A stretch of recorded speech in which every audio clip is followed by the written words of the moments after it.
जो माशरे हमेशा अपनी नज़रियाती और सियासी सिमत की तलाश में रहते हैं, वहाँ एक ख़ास किस्म की कन्फ्यूजन जो है वो रहती है, जो उनकी समाजी तरक्की को भी मुतासिर कर रही होती है, सियासी तरक्की को भी, और ऑफ कोर्स उसकी माशी तरक्की को भी कर रही होती है। और ये भी होता है कि अगर वो माशी तरक्की कर भी लें और किसी अपने इंटरनल स्ट्रेंथ की वजह से, पॉलिसियों की वजह से, रिसोर्सेज की वजह से, खा वो मिनरल्स हो, तेल हो, कुछ भी हो, लेकिन अगर वो उनकी नज़रियाती सिमत तय ना हो। नज़रियाती सिमत से मुराद टिपिकल मानों में नज़रियाती सिमत नहीं, कि ये कि उसका मकसद जो एम क्या है उस कौम का, वो करना क्या चाहती है, आगे कैसे बढ़ना चाहती है, उन मीनिंग के अंदर ये जो एक नज़रियात की डिबेट चलती है हमारे यहाँ मजहबी तनाजुर में, और एक लेफ़्ट और सियासी तनाजुर के अंदर, उससे हट के हम उसके ऊपर फोकस करें।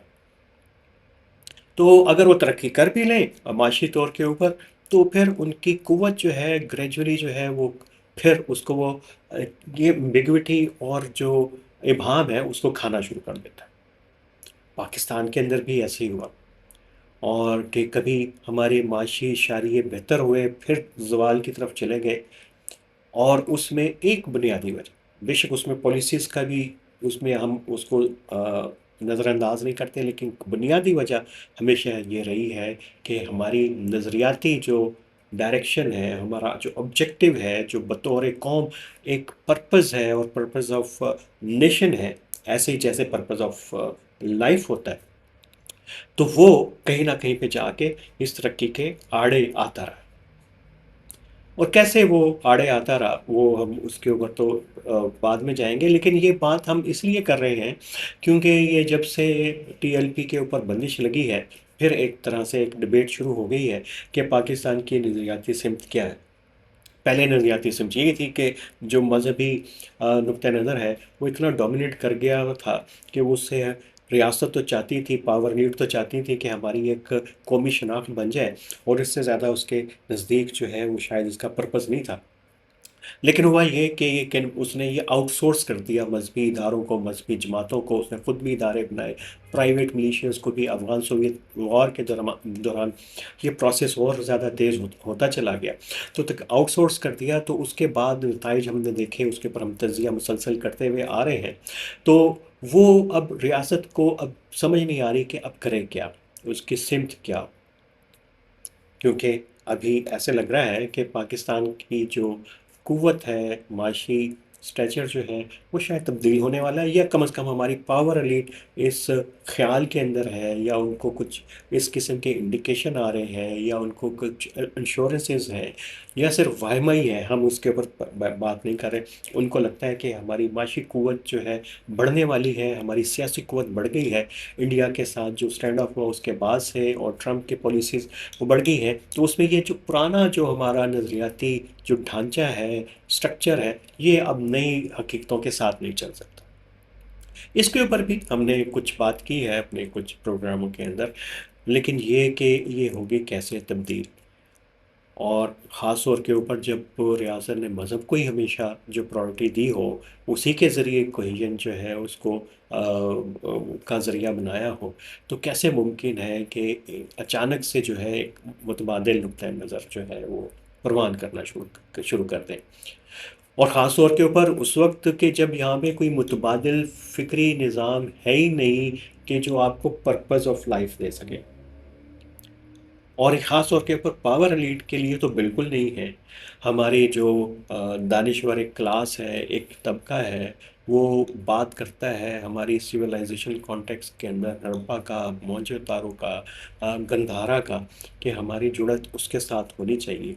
लेकिन ये वाली जो बात है मेहरगढ़ से जुड़ना चाहिए, वो ज़रूरी है मेहरगढ़ का ज़िक्र इधर, क्योंकि बलूचिस्तान का कॉन्टेक्स्ट भी बड़ा इम्पोर्टेंट है कि हमें जुड़ना चाहिए उस कॉन्ट्रैक्ट के साथ। और लेकिन रियासत के लिए ये कोई इतने वायबल कोई चीज़ नहीं है, इसमें अट्रैक्शन नहीं है। उनको लगता है कि ये शायद वो पूरी हमने नफ्सियात जो मज़हब की बुनियाद के ऊपर बनाई है, ये उसके बिल्कुल मुनाफी है। और इससे ज़्यादा उसको लगता है कि जो दानिश्वर ये नज़रिया लेके चल रहे हैं, वो एंटी एस्टैब्लिशमेंट हैं, रियासत के मुखालिफ हैं, तो वो जो भी बात कर रहे होंगे, उनका मुहर्रिक कोई डिज़ाइन पीछे और होगा। तो इसलिए ये एक नैरेटिव फिर पाकिस्तान के अंदर शुरू से लेके अभी तक जो है डिबेट चलती रही है कॉन्स्टिट्यूशनल बेस राइट्स की।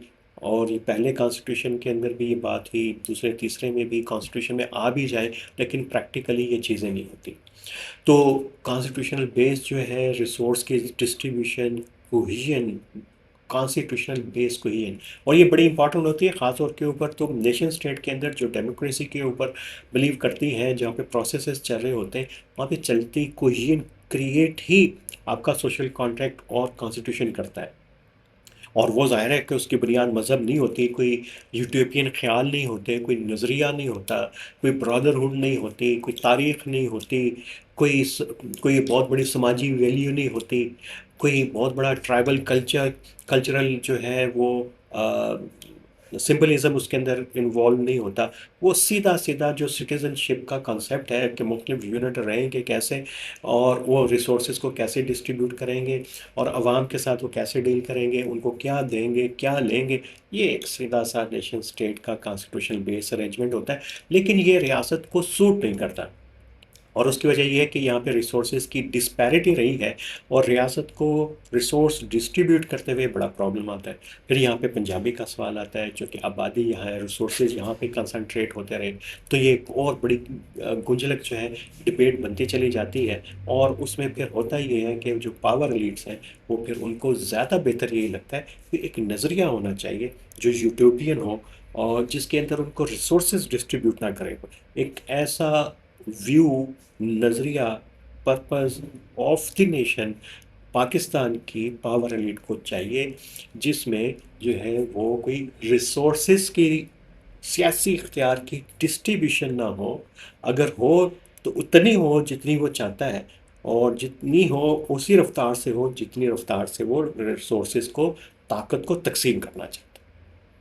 ये रियासत का नुक्ते नज़र है, और यही सबसे बड़ा क्राइसिस है, और यही बार बार पाकिस्तान के सामने आ जाता है। तो अभी ये जो टीएलपी के बाद और ये दुनिया का जो मंजरनामा बदल रहा है, क्या ये मुमकिन है? ये एक बड़ा अहम सवाल है पाकिस्तान के सामने। और उसमें एक चीज़ बिल्कुल वाज़ेह हमें नज़र आ रही है, वो ये कि रियासत की जो डायरेक्शन जो है, वो थोड़ी सी जो प्रॉक्सीज़ उसने बनाई थी, और जो उसका रिलायंस रहा है मज़हबी जमातों के ऊपर, जत्थों के ऊपर, अपने पॉलिटिकल अहदाफ के लिए, बाकी अहदाफ के लिए, उसको वो रिव्यू कर रही है और उसे जान छुड़वाना चाह रही है। और वो उसमें उसको जो आउटसोर्स की थी पावर, उनसे वो वापस लेना चाहती है। अगर ये रियासत वापस ले लेती है ये कुव्वत, तो रियासत के पास ज़ाहिर है कि हमने ज़िक्र किया कि मुतबादिल तो कोई ज़राए नहीं हैं जो उसको नेशन को ही इनके और उसके इंटरेस्ट को प्रोटेक्ट कर सकें। तो करेंगे क्या रियासत?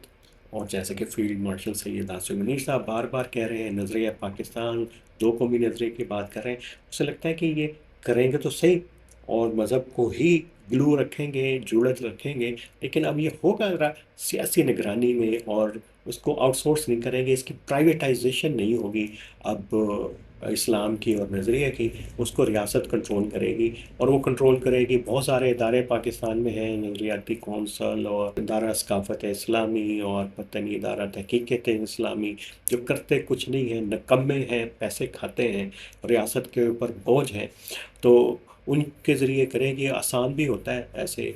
बल्कि मुझे एक याद है काज़ी जावेद साहब मरहूम दारा सकाफ़त इस्लामिया के अपनी वफ़ात से पहले जो है वो सरबराह थे, ज़ाहिद मुनीर आमिर साहब भी उधर मौजूद थे। तो बड़ी मज़े की बात की ज़ाहिद मुनीर आमिर साहब ने, उन्होंने कहा कि जब खलीफा अब्दुल हकीम, आपको पता है कि अल्लामा इकबाल के जो रिकंस्ट्रक्शन इस्लामिक थॉट जो खुतबे हैं उनका तर्जुमा उन्होंने किया था, और उसके बाद जो सकाफ़त इस्लामिया बना, तो उसके पहले सरबराह जो हैं वही थे। तो डॉक्टर वहीद कुरैशी बड़े इस हमारे महक़क़ अदबी और सकाफ़ती और तारीख़ी, तो वो गए और जॉब के लिए, जवान आदमी थे उस वक़्त, तो उनका जी कि हाँ जॉब है। तो उन्होंने कहा जी क्या करना है? और जो ये यही करना है कि जो रियासत कहेगी बस हमने उसको इस्लामी नुक्ते नज़र से उसको जस्टिफाई करना है।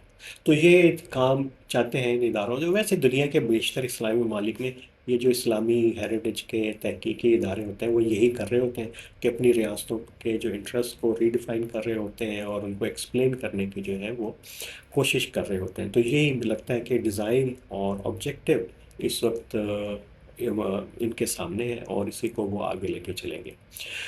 और जब ये लेके चलेंगे तो उसमें ज़ाहिर है कि इसमें से आउटसोर्सिंग तो ख़त्म हो रही है मजहबी जमातों की। इसमें थियोक्रेसी का जो कंसेप्ट है जो मजहबी जमातों ने कहा था कि यहाँ पे एक खिलाफत का निज़ाम और मजहबी जमातों की क़ुव्वत वाला निज़ाम होना चाहिए जहाँ पे उनका इक़्तिदार हो, वो नैरेटिव नहीं चलेगा। हाँ, ये है कि जब ये नहीं चलेगा तो इस्लाम भी होगा, मज़हब भी होगा। तो फिर होगा क्या कि हमने इंडिया एंटी इंडियन सेंटिमेंट्स जो हैं वो ज़्यादा मज़बूत और स्ट्रॉन्ग होते जाएँगे। उसके अराउंड जो है वो इश्यूज़ होंगे क्योंकि पाकिस्तान का जो अपनी एग्ज़िस्टेंस है वो इस्लाम से साबित नहीं करता बल्कि इंडिया के एंटी होने से कि जो इंडिया है वो हम नहीं हैं, ये पाकिस्तान है। ये एस्टेब्लिशमेंट के नज़दीक सबसे आसान डेफ़िनेशन है। जितनी भी डिस्कशंस कर लें इनसे, जितनी मुश्किल डिस्कशंस कर लें, आसान कर लें, नीचे से लेके ऊपर तक, इनको पाकिस्तान की यही समझ आती है कि अ, पाकिस्तान वो है जो इंडिया नहीं है। अब ये है क्या? अब इसकी वज़ाहत जो है वो उनके पास में नहीं है। वो फिर वज़ाहत करते हैं तो फिर वो इस्लाम को भी ले आते हैं, फिर बहुत सारी चीज़ें उसके अंदर ले आते हैं, फिर अरब्स भी ले आते हैं और ये पूरा मिडल ईस्ट भी ले आते हैं। लेकिन ये कि डिबेट वहाँ पे कन्फ्यूज़ रहती है, डिबेट कन्फ्यूज़ रहेगी आने वाले सालों में, दहाइयों के अंदर। लेकिन ये कि जो काम हो रहा है, होने जा रहा है कि आउटसोर्सिंग जो है नैरेटिव्स की जो मज़हबी जमातों को मिली थी, वो रियासत दोबारा अपने पास ले रही है। अब देखना ये है कि वो इसको खुद को कैसे डील करेगी, कैसे लेके चलेगी, क्या विजन है, क्या व्यू है और क्या स्ट्रेटजी है। ये देखते रहेंगे, हम नज़र रखेंगे आने वाले दिनों में। यही था आज का नैरेटिव विद आमिर राना।